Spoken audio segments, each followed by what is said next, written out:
AM 1470，音樂結束，資訊無限。大眾論壇主持辛志芬。各位觀眾早晨啊！1月21號咁咧就係農曆新年之前嘅最後一個禮拜六，咁咧就今個禮拜六咧就特登咧就係幫大家咧安排咗咧講石油，咁點解咧都係講油管嘅問題。咁一陣間12點鐘咧，我哋就會係講咧就話係飛機燃油嘅呢個油管係通過列治文嘅係就係飛機場嘅呢一個嘅建議，咁咧就列治文市政局同埋列治文嘅居民咧都係齊聲反對嘅。咁究竟佢哋嘅反對原因係點樣樣咧？就請到其中一個居民嘅代表上嚟同大家傾偈。咁翻嚟呢一個鐘頭咧，就今日咧就有一個非常之特別嘅嘉賓喺當中。咁我暫時咧就買一個關子先啦。咁但係咧就想講一講咧，就係話另外一條嘅油管咧，就係我喺我哋北方門戶嗰度，就係喺我哋安省嘅 Kitimat 嗰一度嘅嗰一條嘅油管。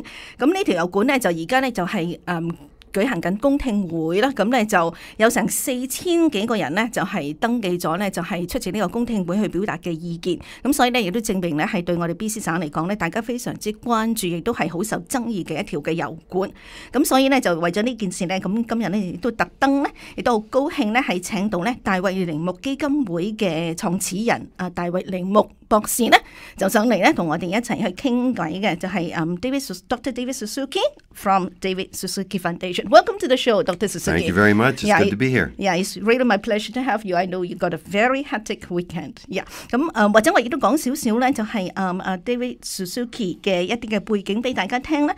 咁大衛鈴木咧，佢咧就係喺溫哥華出世嘅，咁佢咧就係我哋加拿大嘅第3代嘅移民嚟噶啦，咁佢咧就係日本裔嚟噶啦，咁佢屋企人咧就係20世紀初嘅日本移民嚟嘅，咁佢咧就係喺完成中學之後咧就去美國度讀書啦，咁佢咧就係修讀咧就係遺傳學嘅，咁佢咧就係發現咗基因突變咧，係獲得好多嘅獎項。咁就因為佢喺多項科學同埋環境方面嘅成就咧，佢喺美國、加拿大同埋澳洲好多嘅院校咧都有頒發榮譽博士學位俾佢嘅。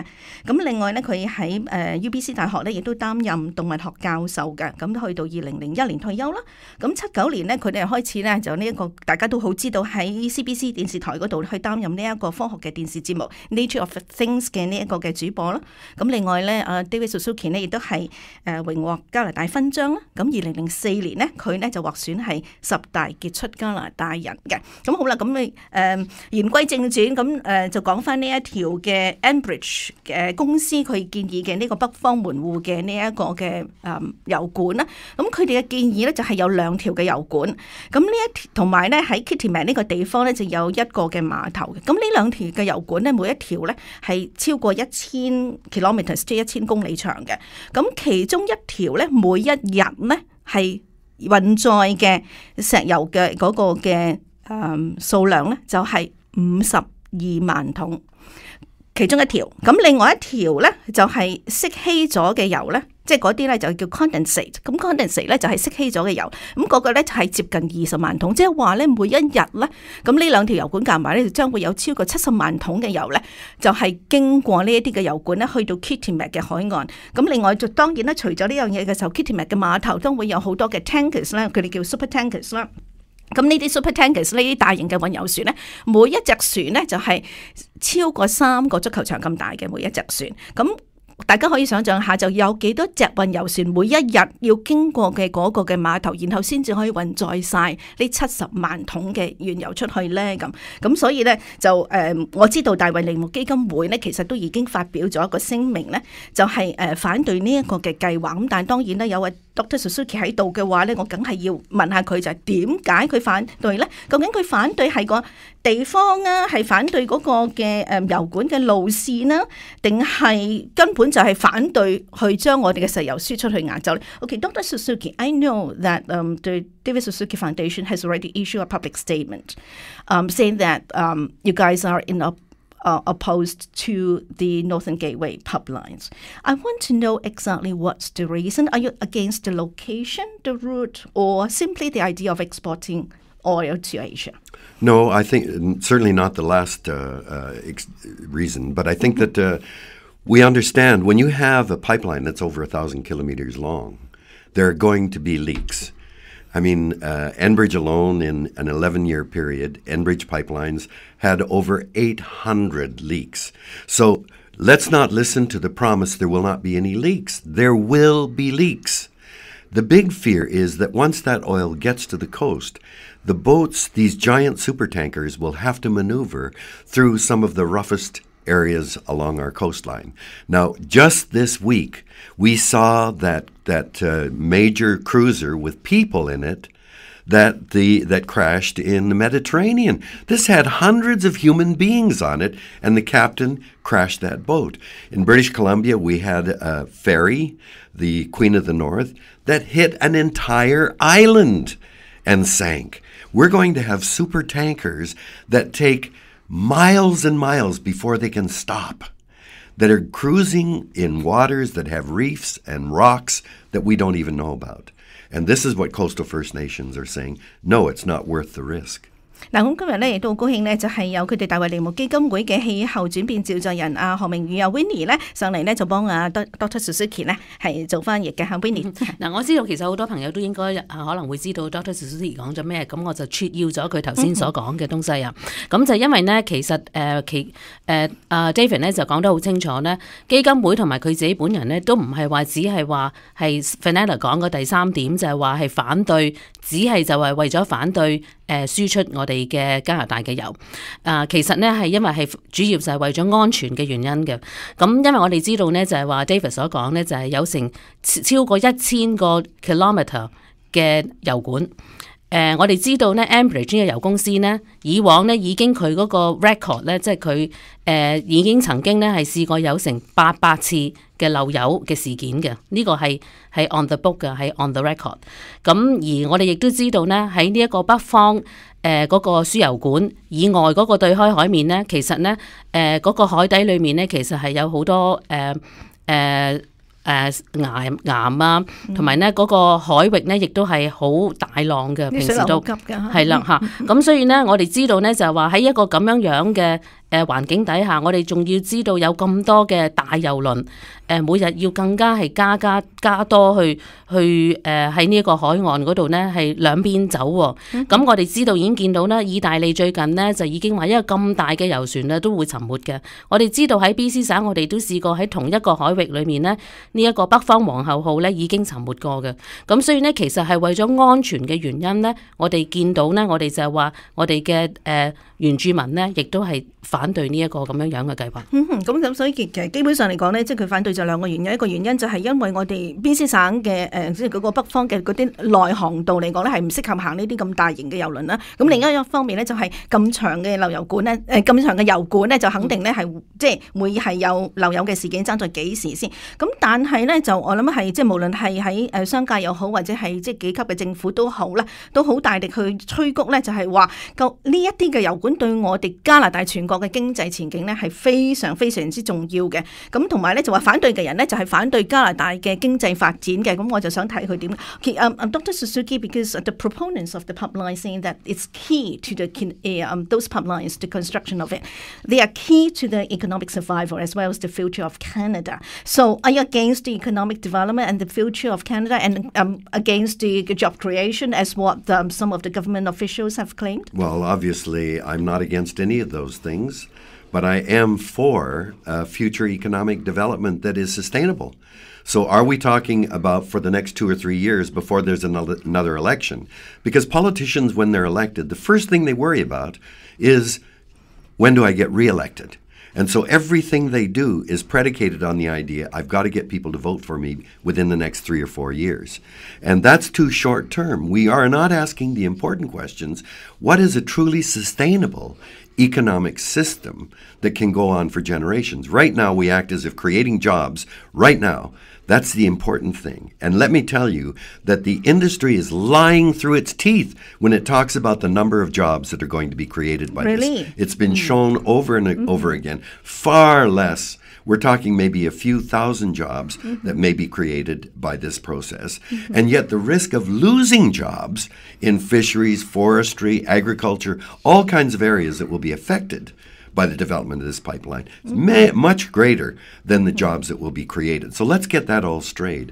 But I think it's an opportunity, this pipeline, an opportunity to talk about our long-term economic development. And energy is an absolute key to that.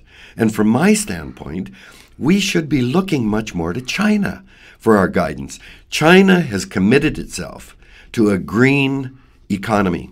China is creating jobs in massive amounts in the area of wind and solar, and I'm sure in geothermal in other areas. Now, China has a real dilemma. They've got a huge population. They're trying to expand that economy at a horrendous rate. And in order to fuel that, they need more than just the green energy they've got. They need oil. So they're a part of the problem, and yet, to me, China is showing the possibilities in a green energy future. We're not even doing that kind of long-term planning in Canada. It's just, let's keep getting the oil and let's create jobs. 嗱咁快講咧就係話大衛鈴木咧就話其實咧當然就佢唔會係話反對呢一個經濟同埋話創造就業呢一個發展，但係佢係支持咩咧？就支持可持續嘅經濟發展同埋創造就業，而且咧佢亦都就係補充咧就係話我哋加拿大嘅，因為我哋嗰個政策嘅系統上面咧個政治系統咧政客咧基本上咧做計劃嘅時候咧只係計劃嚟緊呢4年嘅，咁所以嚟緊呢4年所創造嘅就業係唔係就係叫做可持續發展嘅經濟發展呢？就係唔係，而且加上呢，就話呢個輸油管呢，好多話喺嗰個工業上面啊，油公司啊話可以創造好多千份嘅工作，其實就根本就唔係，因為佢哋冇講俾你聽嘅嘢就係話污染咗嗰個環境之後呢，喺林木業啊嗰個漁業上面所失去嘅更加多幾千份嘅工作，嗰度又由邊度可以補翻呢？但係最重要嘅一點呢，就係大衛鈴木呢，就係指出，我哋應該向中國去學習咯。雖然好多人而家呢都話好多時呢都會批評中國呢，就話因為中國經濟發展呢，咁所以呢佢哋用油呢係好多。但係呢其實大家冇講嘅呢，就係話中國其實而家亦都係發展得好冚聲嘅呢，就係佢哋嗰個可持續發展嗰個再生能源，好似係太陽能啊、風力啊，同埋係地下發電啊，呢啲全部呢都係中國而家做緊嘅，而加拿大係冇做，所以我哋要向佢學習。OK， 好啦，咁咧就我哋休息一陣，咁轉頭翻嚟呢，我就想同阿 Dr. Suzuki 咧就係講中國嘅問題啦。轉頭翻嚟再傾。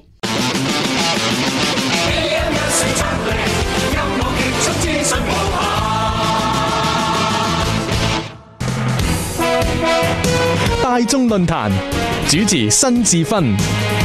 好啦，翻嚟大眾論壇嘅第二個部分，咁繼續呢係有大衛鈴木，就係大衛鈴木基金會嘅創始人啊 Dr. David Suzuki 喺度啦，咁亦都係有佢哋氣候轉變嘅召集人啊何明宇啊 Winnie 喺度嘅。咁咧就頭先我哋休息之前呢，就提到去中國嗰個問題，咁啊Dr. Suzuki 咧就話其實咧加拿大咧應該向中國去學習，不過咧亦都好多人咧就話咧而家手指咧就指責中國喎，話喺中國咧根本四周圍全世界咧就去搲去搲啲能源啊，去搲石油啊，咁因為佢要發展啊嘛，去支持自己嘅發展啊嘛，咁所以咧喺我哋加拿大度呢度嚟講咧，如果我哋加拿大唔將啲油賣俾佢哋嘅話咧，加拿大中國點都會同其他啲人去買油噶啦，咁橫掂都係買嘅時候，不如就同我哋去買啦，特別我哋嗰啲話係ethical oil 嗰個，咁 ethical oil 嗰個一陣間我就問下 David Suzuki 嗰個意思啦，咁但係我就講係中國嗰個問題先，如果我哋唔賣俾中國嘅話，佢賣俾人哋咪一樣，又係咁嘅情況，咁我就想睇佢點。Okay, Dr. Suzuki, some people would say that it's China that's been scouring around the world to get resources, energy, and especially oil. If we don't sell it to them, other people will still would anyway. So, we are going to lose out if we don't sell. So, how's your take on that? Well, I think the reality is oil. We talk about ethical oil in this country. And I think the idea of looking at the ethics of products is a good idea. We know that, Nike, for example, was exposed to be using kids in making their shoes. And we know about all kinds of unethical things that are done around the world. We should know about that. But when it comes to oil, Canada likes to promote itself as an ethical country, and that's why buy our oil. But at the same time, Canada is importing half of our oil because we're shipping our oil out to other countries. And guess where the oil that we're importing comes from? It comes from Nigeria, Venezuela, Saudi Arabia, the countries that are supposed to be unethical. We're bringing that oil into Canada. So that doesn't make any sense. But the second thing is, what about the impact of our development of the tar sands, which are going to create, if fully developed, half of the greenhouse gases produced in Canada, by Canada, and that is impacting already the Inuit in the Arctic because the tundra is melting. It's impacting people in Pacific Islands because the oceans are rising and flooding them out. It's going to impact future generations as far as we can see into the future. Isn't there an ethical aspect to that?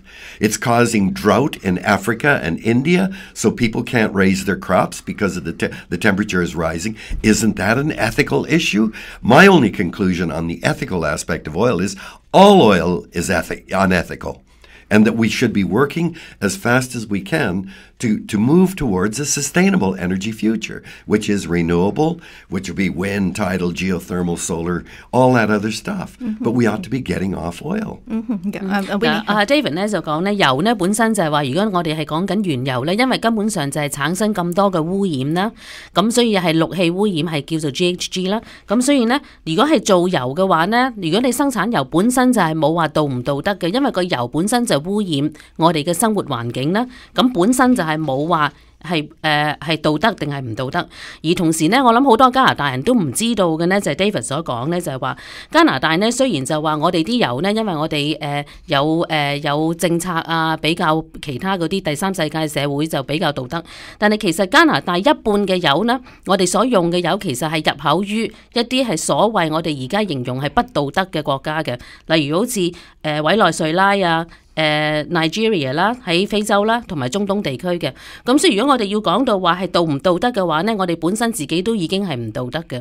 咁但係點解嗰個原油上面係咁大問題？因為污染上面呢，喺加拿大嘅氯氣污染呢，我哋所排放有一半呢係來自我哋嗰個油砂嘅工業嘅。咁所以呢一樣係我哋要正視嘅問題。咁呢樣嘢好有趣，因為 David Suzuki 提到嘅一樣嘢呢，就係話我哋其實而家當一方面我哋係輸出我哋嘅油啊，我哋係有多餘嘅油，我哋可以係賣俾其他人啦，賣俾其他國家。但係其實我哋自己所用嘅油咧，有一半咧，我哋又係要同人哋買翻入嚟，即係話其實我哋自己都係唔夠用嘅。咁我哋就知道咧，其實講翻中國嘅時候咧，就係我哋總理 Harper 咧，就下個月咧，即係應該係2月嘅第2個禮拜咧，就會去訪問中國嘅。咁肯定呢個北方門戶嘅呢一個輸油管嘅呢個計劃咧，就肯定咧就會係佢哋提出，即係我哋點樣將我哋嘅油賣俾中國，肯定會係一個重點嚟㗎啦。咁因為我哋知道呢個北方門戶油管計劃咧，其實中國嘅所謂三桶油，即係嗰3間油公司咧，其實其中一間咧都係有參與，亦都擺咗大約10億嘅錢咧投資落去有份參與呢個計劃嘅。咁我就想問佢啦，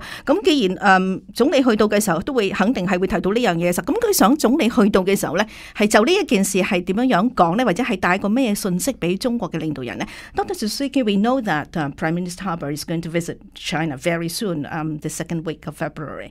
And we know that some state-owned enterprise from China is very much involved in this Northern Gateway pipeline as well, this project. So what do you expect the Prime Minister to bring to the Chinese leaders regarding this project? Because we know that it's bound to be like our oil export to China is bound to be very high on the agenda. Mm-hmm. Well, I think that must be a very difficult trip for Mr. Harper. I remember Mr. Harper when he first got in as Prime Minister, and he was lecturing to China about their human rights, and we were not going to trade with a country. Now he's going back begging for input, for investment, and I would think this must be a very difficult thing for Mr. Harper to do, especially given the fact that if I was Chinese, I would very quickly say, wait a minute, don't lecture to me about human rights. What about your First Nations people there? They're living like they're under apartheid or something. What are you doing about that? Don't come to us. And so I think that it's a difficult trip that Mr. Harper is going to make. If I was Mr. Harper, I would say, look, we want to encourage trade with you. We know that China needs the energy, but quite frankly, what we would like to do, if we're going to exploit the tar sands, we would like to refine the oil in Canada. That's where the jobs are, is in the refining of the oil.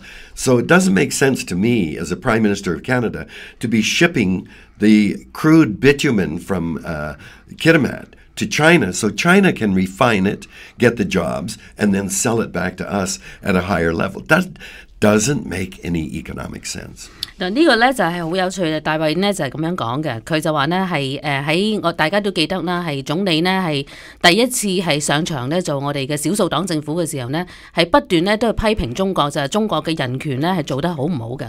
咁所以呢，大衛就覺得呢，今次呢如果個總理去中國呢，應該就會係好尷尬，同埋一個唔係咁容易去發放嘅信息嘅，同中國人講。因為去到中國嘅時候呢，第一我哋自己對我哋嘅原住民呢根本就唔好，人哋就會話翻俾我哋聽，你根本上喺個人權上面加拿大自己都做得唔好，仲要加上呢，仲要去翳人哋又翳又西呢，叫中國呢買我哋嘅油。咁而大衛呢就認為呢就係咁，如果係加拿大真係要賣我哋嘅油沙俾人哋，起碼我哋都唔好賣我哋嘅原嘅油去出去，而係應該就話我哋應該要做一啲工作，就係話將我哋啲油呢係自己係提煉過嘅，先至運出去，咁先至可以製造到工業俾我哋咯。但係而家似乎我哋都未聽到總理係講呢樣嘢，咁我哋就覺得起碼係要做到呢樣啦。佢仲話就係將啲即係原油，我哋而家就賣俾中國，喺中國度提煉，又跟住仲買翻俾我哋添，咁即係佢就覺得咁樣係即係唔合理啦。好啦，咁嗱，我哋休息一陣，咁轉頭翻嚟咧，就如果係大家有問題或者係有啲乜嘢意見係想同Dr. David Suzuki 去直接去對話嘅話呢，亦都歡迎你打電話上嚟，係604-271-1470。咁我哋而家講緊呢，就係北方門戶呢個輸油管嘅計劃，而家係進行緊公聽嘅。咁我哋轉頭翻嚟再傾。AM 1470，音樂結束，資訊無限。大眾論壇主持辛志芬。好啦，翻嚟大眾論壇嘅直播室咧，咁已經有幾位朋友喺度等緊啦。咁咧就但係因為咧我哋今日嘅時間咧係比較緊張啲，因為又要翻譯同埋亦都廣告比較多咧，咁所以好希望大家咧把握時間，1分鐘之內咧將你嘅問題或者係將你所要講嘅嘢咧係盡快講完佢嚇。首先咧係有林生喺度嘅。你哋好。係請講。我好高興聽到David Suzuki 把聲喺大氣電波裏面。咁我本人咧好清晰話俾佢聽，我係反對油管計劃嘅。點解？因為點解咧？正如我本人係木廠界做嘅。咁咧，我哋嘅原木材出去咧係設立唔到就業機會。呢個就係真嘅。OK，只不過大財團咧想揾快錢 ，fast buck 叫做 OK，咁樣咧。唔會理會你嘅當地人嘅經濟問題嘅。我哋啲小人物咧，永遠都係唔會得益。仲有，就算電油點樣多，我哋加拿大咧，我哋嘅電油零售價都唔會減得落嚟，唔會受惠嘅。咁我仲有兼顧有兩個問題問 David Suzuki 嘅。第一個問題咧，我想問佢。佢係我哋差唔多嘅喉舌啦，有冇大財團因呢啲咁嘅計劃咩？有冇話同佢哋聯絡過，收買佢哋或者點樣？即係拍下佢哋膊頭咁樣係嘛？第二個問題咧，我想問下佢，佢係日裔嘅科學家，喺佢未成功嗰段時間裏邊，有冇受過？種族歧視或者係 racism 嘅嘢。Okay， 好多謝林生嚇。Yeah, okay.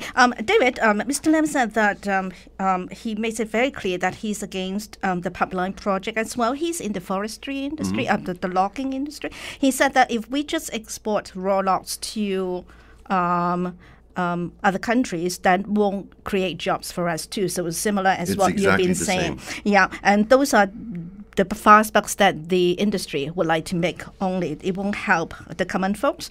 And also, no matter how much oil we sell to the other countries, the gasoline level, I mean, the price of the gasoline here in Canada, it won't get lowered for the average Canadians as well. But he got two questions for you. First of all, in view of all the pressures of all these big business multinational corporations, who's been in favor of all those projects throughout? And your foundation and yourself, has any big business or multinationals approached you and tried to negotiate and asked you to soften your stand or not to speak up because you are the icon in the environmental field on our behalf? So have you got those kind of pressures? Over the years, I certainly have been invited to do ads. They would pay me a lot of money if I would do ads. I've been asked by the nuclear industry, for example, if I would do this, yes. Yeah. But I've always said I don't do advertisements for good or for bad. I just don't get paid to go on air. If I make a statement about an industry or an area, it's what I believe, me personally. So I haven't profited from that. We have as well, my foundation, the David Suzuki Foundation, has a policy of not accepting money if we get invitations to give us money from industries or activities that we're involved in campaigns with. That would be the forest industry, the nuclear industry, the energy industry, and so on. Maybe I'll have Winnie summarize this, and then Mr. Lam also got the second question. OK， 嗱，好清楚呢，就係話 David 呢，就係講呢，佢本人係唔會因為收錢呢，去喺大氣電波嗰度呢，去發放任何嘅信息嘅，從來未試過呢，亦都係唔會咁樣做。咁而基金會呢，亦都係同樣嘅，係唔會因為有人俾錢佢呢，佢就去講人哋嘅説話嘅。Okay, that's the other question. It's about you are a Japanese Canadian. You are the Canadian of Japanese descent, and throughout your years, like especially in the early days when you were growing up, have you experienced any racism or any racial discrimination yourself? Well, I was born in Vancouver in 1936, and I started kindergarten in 1940. And to me, I was just a happy Canadian kid. My mother and father were born and raised in Canada. They spoke Japanese, but at home, they only spoke English. 嗱咁David 呢就話佢係1936年出生㗎啦，喺溫哥華出世，但係其實佢爸爸媽媽都係溫哥華土生土長㗎，咁所以佢其實呢喺加拿大成長嘅時候，係小朋友嘅時候呢，佢係一個好開心嘅加拿大人嚟嘅。But of course, when Japan attacked Pearl Harbor, then suddenly the government, there was a lot of racism here, but as a boy, I didn't know about that. Okay.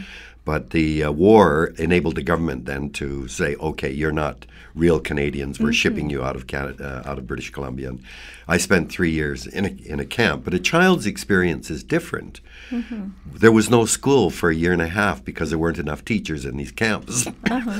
嗱咁但係即係大家我諗都可能聽過呢，就係因為2次世界大戰嘅時候呢，加拿大呢對於日裔嘅加拿大人呢，就係將佢哋送咗去呢一啲係集中營嘅嚇 intern camp。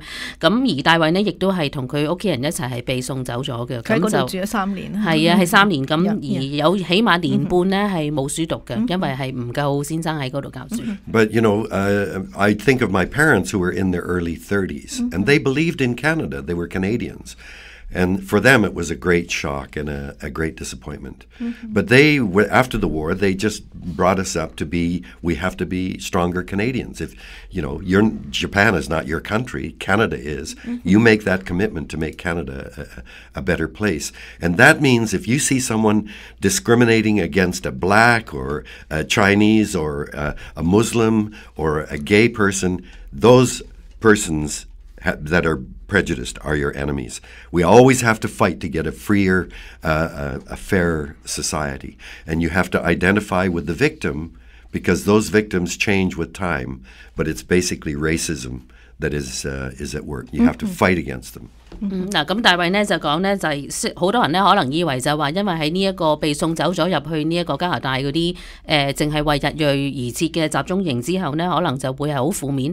但係相反呢，佢父母呢反而就係話，仲更加強烈呢去教導佢哋幾兄弟姊妹呢，就係話一定呢係要係更加呢係為反對歧視呢而去爭取。咁所以呢，喺佢嘅工作上面或者佢自己個人呢，就係喺呢一方面呢，無論係同性戀者啊，或者你係任何嘅族裔啊、原住民啊，亦都係因為要睇人哋唔好俾人哋歧視咯，係反歧視係佢而家最重要嘅一個工作嚟嘅。咁我哋剩翻大約3分鐘左右啦，咁咧就頭先大家都聽到，其實咧 Dr. Suzuki 咧就唔係好舒服嘅，個喉嚨唔係好舒服，但係佢都肯上嚟同我哋做節目。咁咧我就想譬如咧就係用大約分零鐘度咧，就睇下對我哋Chinese community 對我哋即係華裔嘅社群咧，係佢有啲咩嘢嘅説話咧，想同我哋講。Okay, we got about 1 minute left for you.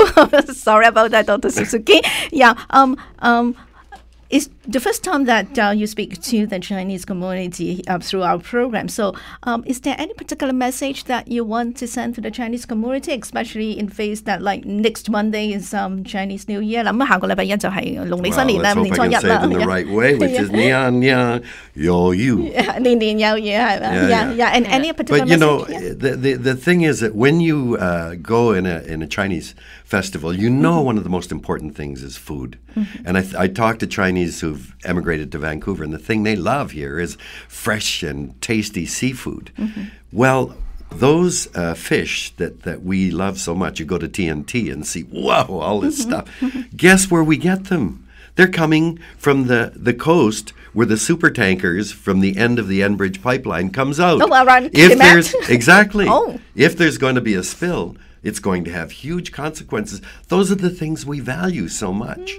Why would we put those at risk? 嗱咁大衛呢就講好多尤其是華裔加拿大人呢，我哋都知啊，我哋自己係執埋包袱過咗嚟加拿大噶嘛。咁我哋知道呢，就話喺其中一樣我哋最珍惜嘅嘢呢，喺加拿大呢，就係話有新鮮嘅空氣同埋有新鮮嘅食物。咁海鮮係對於華人嚟講係好重要嘅。咁但係可能大家都應該要知道，如果話真係喺北岸度起油管嘅話呢，好多其實我哋最新鮮嘅海鮮呢，其實就喺北岸嗰度係去捉到翻嚟嘅。咁所以係絕對係會直接影響我哋嘅日常生活咯。OK 好啦，咁我哋時間咧已經夠晒啦，咁咧就好多謝咧大衛鈴木基金會嘅創始人大衛鈴木Dr. David Suzuki 咧，同埋氣候轉變嘅召集人Winnie 何明宇咧上嚟同我哋傾偈。Thank you very much for coming to the show. It's been a pleasure. Thank you. Thank you. 咁好啦，我哋12點鐘新聞之後再傾啦。